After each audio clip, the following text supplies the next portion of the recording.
Good morning students. तो आज का हमारा टॉपिक रहेगा एब्जॉर्प्शन स्पेक्ट्रम। क्लास 11th का सेकंड चैप्टर का मोस्ट इंपॉर्टेंट टॉपिक आपका ये रहेगा।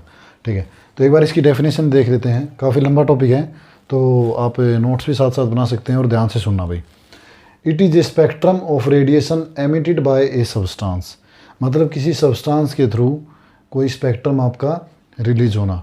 कब? That has absorbed the energy, energy को एब्जॉर्ब करने के बाद जो आपको स्पेक्ट्रम दिखाई देता है उसको हम एब्जॉर्प्शन स्पेक्ट्रम बोलते हैं।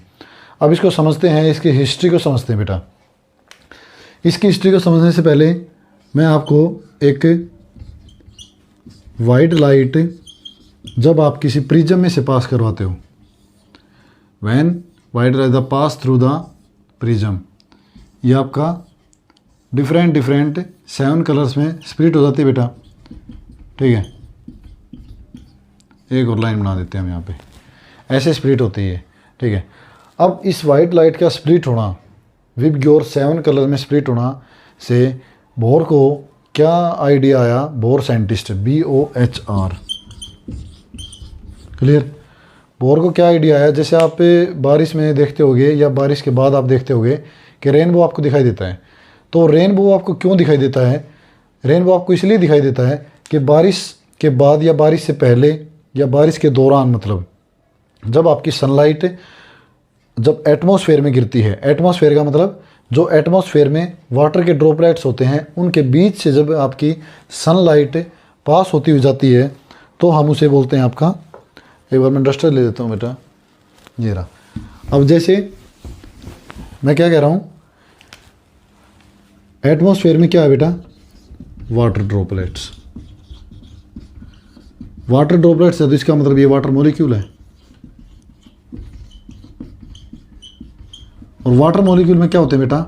Atoms, clear. अब जो भी आपकी लाइट इन एटम्स में से या वाटर मॉलिक्यूल के अंदर से पास होगी तो वो फर्दर आपको किस में दिखाई दे रही है? 7 कलर में। तभी तो आपको रेनबो दिखाई दे रहा है। ठीक है, मेरी बात आप ध्यान से सुनना भाई सभी। ये एटम्स के अंदर से जब भी आपकी सनलाइट पास करवाई जाती है तो रेनबो के टाइम पे आपको उस एटम में से पास की हुई लाइट आपको 7 कलर में दिखाई पड़ती है, इसलिए तो उसको रेनबो कहते हैं। क्लियर। अब मैं आपको ये डायग्राम एक बार साफ करता हूँ यहाँ पे। इसी आइडिया से, इसी सोच से बोर साइंटिस्ट ने क्या बताया?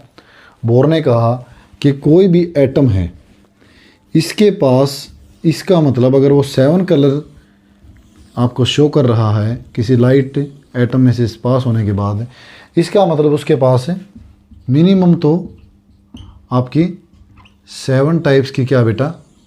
सेल्स हैं, 6 और एक और हम बना देते हैं यहाँ पे 7। तो मिनिमम तो 7 सेल्स उस टाइप एटम के पास है ही। ठीक है, इसी के बेसिस पे हम पीरियोडिक टेबल में 7 पीरियड देखने को मिलते हैं। पीरियोडिक टेबल में 7 पीरियड होते हैं जब हम ऊपर से नीचे जाते हैं तो।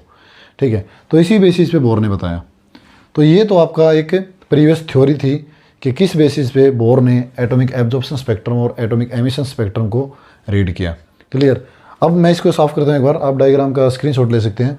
ठीक है, ये आपको बस समझाने के लिए देगा कि किसी एटम के अंदर से अगर लाइट पास होती है तो आपका 7 कलर में क्या होती है? वो स्प्लिट होती है। इसका मतलब उसके पास मिनिमम 7 टाइप्स की सेल तो है ही है। क्लियर। अब सेकंड में आपको क्या बताने जा रहा हूँ? Absorption spectrum, absorption spectrum. ठीक है,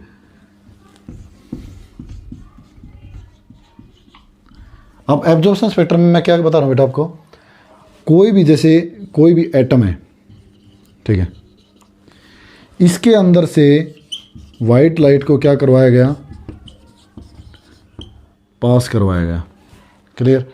जब वाइट लाइट को इस एटम के अंदर से पास करवाया गया तो आपको फर्दर 7 कलर की जगह कितने कलर दिखाई दिए? BGOR। मैंने यहाँ पे जानबूझ के नहीं लिखा वाई, येलो। ये आपको कलर शो नहीं होगा।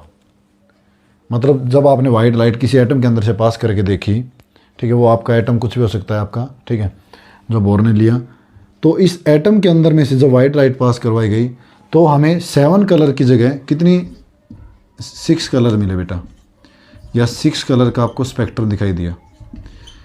एक कलर जो येलो था, येलो आपको येलो नॉट शोन, आपको येलो कलर नहीं दिखाई दिया। अब येलो कलर नहीं दिखाई दिया, इसका मतलब तो ये हुआ कि येलो कलर को इस एटम ने क्या कर लिया बेटा, yellow colour absorb by this atom. भाई वो एटम के ऊपर डिपेंड करता है, डिफरेंट एटम्स के अंदर क्या पॉसिबिलिटी है, वो कौन से कलर को एब्जॉर्ब करता है। ये नहीं है कि मैंने आपको येलो दिखाया है तो येलो ही कलर को एब्जॉर्ब करेगा कोई भी एटम, ठीक है, और दूसरे एटम भी हो सकते हैं। तो इसके बाद आपको जो एक मतलब आपकी एनसीईआरटी बुक में मिलेगा, आपको मैं एक स्पेक्ट्रम बनाता हूँ जैसे लाइन में, तो आपको इन सभी कलर्स मिलेंगे। मतलब मैं यहाँ पे नीचे तक बनाता हूँ, विब, मेरे को एक बार साफ़ करना पड़ेगा बेटा, ये यहाँ पे आ नहीं रहा डायग्राम अच्छे से, ठीक है। तो एक बार ये सभी नोट करें। अब जैसे मैं इस फॉर्म में बनाता हूँ ये डायग्राम, ठीक है, और यहाँ पर मैं शो कर रहा हूँ वी को, यहाँ पर आई को, यहाँ पर बी को, और यहाँ पर जी को, और यहाँ पर वाई को, और यहाँ पर ओ को, और यहाँ पर आपका आर को। अब जो आपका ये वाला येलो कलर इस एटम ने एब्जॉर्ब किया, यहाँ पर आपको डार्क लाइंस देखने को मिलेगी बेटा, डार्क लाइंस, ठीक है। तो इस डार्क लाइंस जो हमें देखने को मिल रही है, इसका मतलब हमें ये वाला कलर दिखाई नहीं दे रहा, और इस एटम ने येलो कलर की लाइट को क्या कर लिया, एब्जॉर्ब कर लिया, ठीक है। और ये येलो कलर की लाइट इस एटम ने एब्जॉर्ब की है, इसका मतलब इस एटम के अंदर इलेक्ट्रॉन्स भी होते हैं, उस इलेक्ट्रॉन्स ने क्या कर लिया बेटा, एनर्जी को एब्जॉर्ब कर लिया। तो ये तो है एब्जॉर्प्शन स्पेक्ट्रम की कहानी। अब इसी एब्जॉर्प्शन स्पेक्ट्रम की कहानी को मैं रिलेट करता हूँ एमिशन स्पेक्ट्रम से, ठीक है। अब आप एक बार इसका स्क्रीनशॉट ले भाई, फिर एमिशन स्पेक्ट्रम भी हम समझते हैं क्या एक्चुअल में। मैं इसको साफ करता हूँ अब, ठीक है। अभी मैंने जो आपको बात बताई वो आप याद रखेंगे भाई। मैंने कहा कि एटम के अंदर से जब लाइट पास करवाई गई तो वो 6 कलर में आपकी स्प्लिट हुई, एक कलर आपको दिखाई नहीं दिया, और वो कलर आपको एटम ने एब्जॉर्ब कर लिया। और एटम के अंदर क्या होते हैं, इलेक्ट्रॉन्स। जैसे सपोज करो इस एटम के अंदर ये है इलेक्ट्रॉन, ठीक है। इस इलेक्ट्रॉन ने उस एनर्जी का एब्जॉर्ब करके, यानी येलो कलर की जो लाइट हमें दिखाई नहीं दे रही थी, उस येलो कलर को एब्जॉर्ब करके ये चला गया अगली सेल में। इलेक्ट्रॉन ने क्या कर लिया, जंप कर लिया, ठीक है। और ये इलेक्ट्रॉन यहाँ पर 10⁻⁻⁴ सेकंड तक अप्रोक्स रहता है। अगर इतने टाइम के दौरान अगर इसको कोई आपका इलेक्ट्रॉन फर्दर, मतलब ये इलेक्ट्रॉन किसी दूसरे एलिमेंट के इलेक्ट्रॉन के साथ अगर रिएक्ट करने के लिए नहीं मिलता इसको कोई रिएक्टेंट या दूसरा कोई एलिमेंट कंपाउंड, तो ये वापस से क्या आएगा भाई, अपनी लोअर एनर्जी में आएगा, लोअर एनर्जी सेल में वापस आएगा इतने समय के बाद, जब इस इलेक्ट्रॉन को कोई आगे फर्दर कोई रिएक्टिविटी के लिए एलिमेंट्स या कंपाउंड इससे रिएक्ट नहीं कर रहा तो, ठीक है। तो ये वापस आएगा, तो वापस आते टाइम ये अपनी जो येलो कलर की एनर्जी को लेके गया था, एनर्जी ऑफ येलो कलर, वो क्या कर देगा बेटा, एमिट कर देगा।